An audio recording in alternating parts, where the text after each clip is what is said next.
Break के बाद खुशामदी दो शराइत मुज़ाकरात के लिए पाकिस्तान तहरीक इंसाफ ने रखी है। ज़रा जायज़ा लेते हैं कि 26 नवंबर के हवाले से वो कहते हैं कमीशन बनाया जाए और दूसरा उन लोगों की रिहाई मुमकिन बनाई जा सके जो उस तहरीक के दरमियान या 26 नवंबर का जो मामला था उसके दरमियान जो है वो गिरफ़्तार हुए थे। और साथ साथ जो है वो बड़ा वाज़े अली ज़फ़र साहब ने कहा है कि बानी तहरीक इंसाफ कहते हैं कि मुज़ाकरात के लिए किसी से भीख नहीं मांग रहे। और फिर कल एक ख़बर ये भी आई थी कि एक रिपोर्टर से बातचीत करते हुए बानी तहरीक इंसाफ ने कहा कि महसूस होता है कि जेल के बाहर सब हंसी खुशी रह रहे हैं और उनका इशारा पाकिस्तान तहरीक इंसाफ की क़यादत की तरफ था। अज़हर सिद्दीक साहब, सर 2-3 चीज़ें मैंने बयान की हैं। मुज़ाकरात अगर होंगे किस बुनियाद के ऊपर होंगे, ये दो शराइत क्या मैंने इसकी दुरुस्त इंटरप्रिटेशन की है या तमाम कारकुनान की रिहाई की बात हो रही है कि जो आज तक गिरफ्तार हुए हैं? मुज़ाकरात के लिए शराइत हैं क्या? अच्छा देखें, और आपको याद है ना इंडिया के अंदर नवाज शरीफ ने जाके क्या तकरीरें की थी, रोग आर्मी, हम सिरिल अलमिडा नहीं भूले, हम गुलबशन यादव नहीं भूले कि वहां पर कौन कौन से नवाज शरीफ के बयानात इस मुल्क के खिलाफ जो इस्तेमाल हुए, जो खल्फशारी तौर पर। मैं बताता हूं ईरान में जाके क्या कहा था इमरान खान साहब ने कि हमारी वो जिम्मेदार है ईरान में। संदेला साहब जो सवाल का जवाब है वो दें अज़हर सिद्दीक साहब। संदेला साहब ड्यू टाइम मिलेगा सर आपको भी, जरा अज़हर सिद्दीक साहब को सर अपने कॉलेज दौर को मैं ड्यू टाइम आपको दूंगा। संदेला साहब आपको पूरा टाइम दूंगा।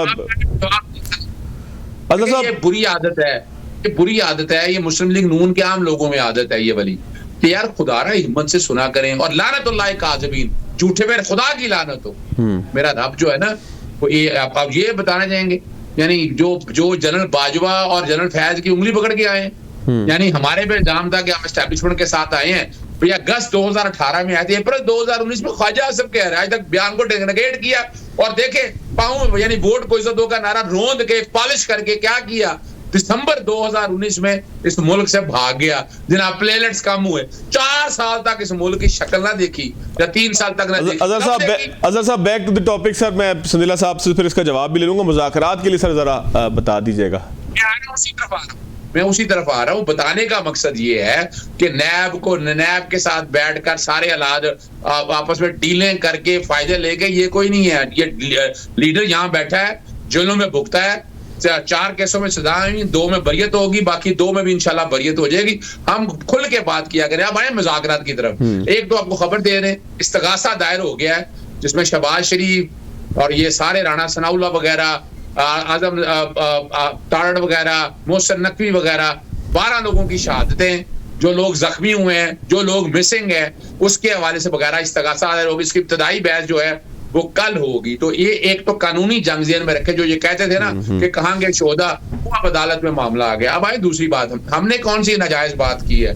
हम तो कह रहे हैं जो 9 मई का देखे ना, यानी ये वो जमात खल्फशार जमात की बात कर रहे हैं कि जिसने मॉल्टाउन का सानिया किया था। भाई नेम इस्तगासे दायर है उनके, आज भी भाई ने उसकी अगर जेआईटी बन के इन्वेस्टिगेशन होनी थी, स्टे बना के अपना उसको रुकवा लिया, अभी हुई थी ना। अब क्या यार जाए 9 मई का हम पहले दिन से बात कर रहे हैं उसकी जुडिशल इंक्वायरी, और 26 नवंबर की भी जुडिशल इंक्वायरी। अगर ये नहीं करते तो फिर बात हो रही है सिविल नाफरमानी की। हम ये नहीं कह रहे कि हमने सिविल नाफरमानी, और ये भी जो सिविल नाफरमानी है ये ओवरसीज पाकिस्तानियों ने फैसला किया अपने तय कि वो पहले फुर्सत के अंदर अगर वो रेमिटेंस भेजना चाह रहे हैं, यानी हम तो शायद ना ये चाहें, लेकिन ओवरसीज पाकिस्तानी चाहते हैं कि आप जेन्युइन डिमांड है उसके ऊपर अमल दरामद किया जाए। दूसरा जो है कैसे करेंगे अज़हर साहब, रेमिटेंस के हवाले से कैसे करेंगे, क्या करेंगे? मैं खुद संदेला साहब ओवरसीज है, मैं इनसे पूछूंगा कैसे ओवरसीज अमल करते हैं इस पे। कर दूं, ओवरसीज पाकिस्तानी जाने उनका जाने, हमारा इससे कोई ताल्लुक नहीं है। जब फैसला करेंगे, अभी वेट कर रहे हैं कि इस पे इस्तगासे पे कोई करते हैं। दूसरा साथ बताते चले आपको, देखे कोई मुज़ाकरात की बात नहीं है, ना कोई भीख मांगने की बात है। कल इल्जाम लगता था कोई बात नहीं होती थी, तो वो वाली हमने भी इफ्तिमा तकद्दुम के तौर पर पूरा कर लिया। अगली बात है जो सियासी कैदी हैं, तो सियासी कैदियों को बाहर आना बनता है। अगर होता तो यानी 9 मई के वाकया में 90 दिन के अंदर चालान जमा होना था और 7 दिन के अंदर ट्रायल कंक्लूड होना था। आज तक तो वो हो नहीं सका। संदेला साहब, सिविल नाफरमानी की बात आई है, अपना अज़हर सिद्दीक साहब ने बताया कि ओवरसीज पाकिस्तानियों का फैसला है, तो आप भी खुद ओवरसीज हैं, तो कैसे अमल करेगी पाकिस्तान तहरीक इंसाफ? रेमिटेंस जो भेजी जाती हैं वो पाकिस्तान की सपोर्ट में भेजी जाती हैं, फैमिली को भेजी जाती हैं, क्या है सिचुएशन, क्या है सर? अब मुझे आपने जरा 2 मिनट देने हैं, 2-3 चीजों पे बात की साहब ने, मैंने जरा इनको रिप्लाई करना। पहले तो ओवरसीज पाकिस्तानी जो है ना वो इमरान खान के फॉलोअर पूरी दुनिया में 5,000, 7,000, 10,000 होंगे, पूरी दुनिया की मिला के बात कर रहा हूं। लेकिन यहाँ पर मिलियंस ऑफ पाकिस्तानी रहते हैं और वो पाकिस्तान से मोहब्बत करते हैं, वो किसी शख्सियत से प्यार या मोहब्बत उनका है नहीं है। और दूसरी बात है कि ये जो 10-15 हजार या 12,000 या 18,000 पूरी दुनिया में इमरान खान के फॉलोअर्स होंगे, उनमें 90% वो हैं जिन्होंने सिर्फ इमरान खान की तस्वीरें अपने अब्बा जी के और या अपने ड्राइंग रूम में तस्वीर देखी और इस वजह से मोहब्बत में है, और वो पाकिस्तान उन्होंने देखा ही नहीं हुआ 18-80% लोगों ने। तो ये तो इनकी वैसी ही फ्लॉप है। और आप ये देख रहे हैं कि पिछले 2 साल में हर साल 30% ज्यादा तरसीलात पाकिस्तान आ रही हैं। फिर आप पिछले 3 महीने से निकाल कर ये गुजरा हुआ महीना देख लें और इंशाल्लाह दिसंबर जनवरी देखें, ये पिछले से भी ज्यादा पैसे आएंगे, क्योंकि लोग पैसे भेजते हैं अपने घर वालों को, उनकी जरूरियात पूरी करने वालों को। ये कोई गवर्नमेंट के अकाउंट में पैसे नहीं आ रहे या इमरान खान के अकाउंट में पैसे नहीं आ रहे।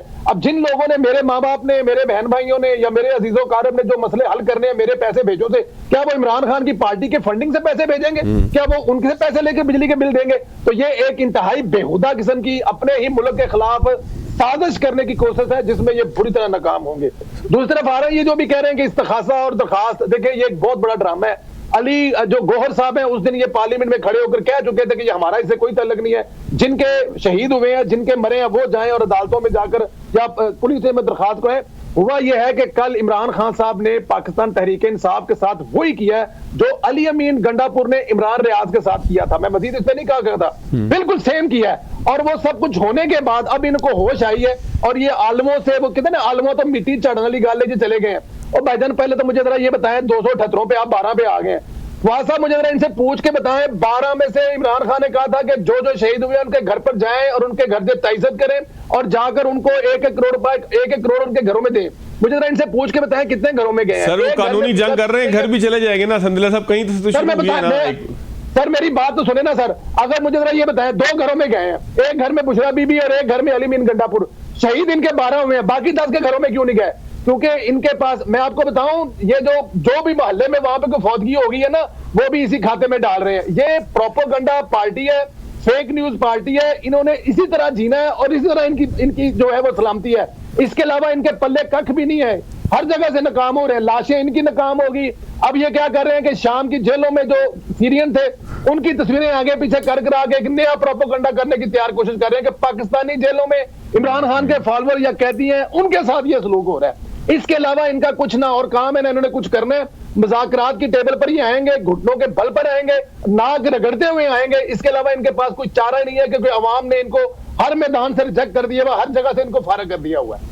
ठीक हो गया। अजहर सिद्दीकी साहब, सर कोई रिस्पॉन्स इस पे भी कर दें और दूसरा ये भी फरमा दीजिएगा सर कि मुज़ाकरात के लिए संजीदा है पाकिस्तान तहरीक इंसाफ? सर अच्छा देखें, वो असल मसला यही है, लानतुल्लाह काज़िबीन, झूठों पे लानत हो। रब की जो भी, हमें तो पता है, अंदाजा नहीं होता ना, रब तो सारा कुछ देख रहा होता है और अवाम सारी देख रही है। आज भी 85% अवाम इमरान खान के साथ है। फॉर्म 45 और 47 का मैंने नहीं, जावेद लतीफ ने खुद ही भांडा फोड़ दिया उनका, यानी इनके अपने लोगों ने, जुबैर ने, शायद खकान अब्बासी ने, को रह गया इसके पास। और दूसरी बात देखें, कहने से कुछ नहीं होता, बात बड़ी वाज़ेह है, किसी का नकला ना करे कि आप लोगों में से किसी का करीबी जो है वो शहीद हो, वो मिसिंग हो, ये उन लोगों से पूछना है जाकर। और यहाँ तक बात है ना, जो रेमेडीज की कानून के मुताबिक है, ये तो आज तक दे नहीं सके। 85 से लेकर इस मुल्क को जो तबाही और बर्बादी की है, हम अवाम के साथ खड़े हैं, हम अवाम के दिल की धड़कन जानते हैं, हम अवाम के साथ चल रहे हैं और इंशाअल्लाह अजीज अवाम को इंसाफ देकर देंगे। हमने कोई एहसान नहीं करना, हमने को बैठ के डीले नहीं की है, हमको बैठ के मोदी का जो यार है, गद्दार है, या हम कोई इसराइली के पास जाके या साद रेरी के साथ 10 साल का मुआहदा करके 5 साल में भागने की कोशिश करे। हमने कोई ऐसा अमल किया है ना किया, ना हम एनआरओ पे यकीन करते हैं, ना डील पे, ना ढील पे। हाँ, इस तरह मुज़ाकरात के लिए आपको पता है, पहले महमूद अजगरी साहब तहरीक तहफ़्फ़ुज़ आईन पाकिस्तान से देख रहे थे, अब भी ये पॉजिटिव एक इम्पैक्ट दिया है। ये तो देखना है इन्होंने, हमें कोई शौक नहीं है कि हम जाएं इनके पास को मिन्नत तरला कर लें। और वो तो मीडिया ने कह दिया, असद कैसर साहब अफसोस करने गए थे याद सादी साहब के पास, ये हकीकत है। बाकी अगर तो मुज़ाकरात अगर होने हैं तो मुज़ाकरात जमहूरी तरीकों से होंगे और ये एक हकीकत है। आज भी अगर आज एस्टेब्लिशमेंट इनके पीछे से बैठ जाए तो उनके पास है क्या? इनकी हुकूमत तिनकों के सहारे खड़ी है। एक अजहर साहब आखिरी 30-40 सेकंड है, मैं कहता हूँ संदेला साहब से भी जरा सुन लें। संदेला साहब क्विकली अगर कंक्लूड कीजिएगा सर, मैंने ब्रेक की तरफ जाना है। देखिए असल में ये मुज़ाकरात के लिए टेबलों पे आप इसलिए धक्के खा रहे हैं कि इनको पता लग गया कि जनरल फैज साहब जो है ना वो फटे चढ़ने वाले हैं और उसके बाद बारी इमरान खान साहब। चले, बहुत शुक्रिया, बहुत शुक्रिया संदेला साहब आपका भी, अजहर सिद्दीक साहब आपका भी। नाज़रीन ब्रेक लेते हैं, ब्रेक के बाद आगे की तरफ चलें।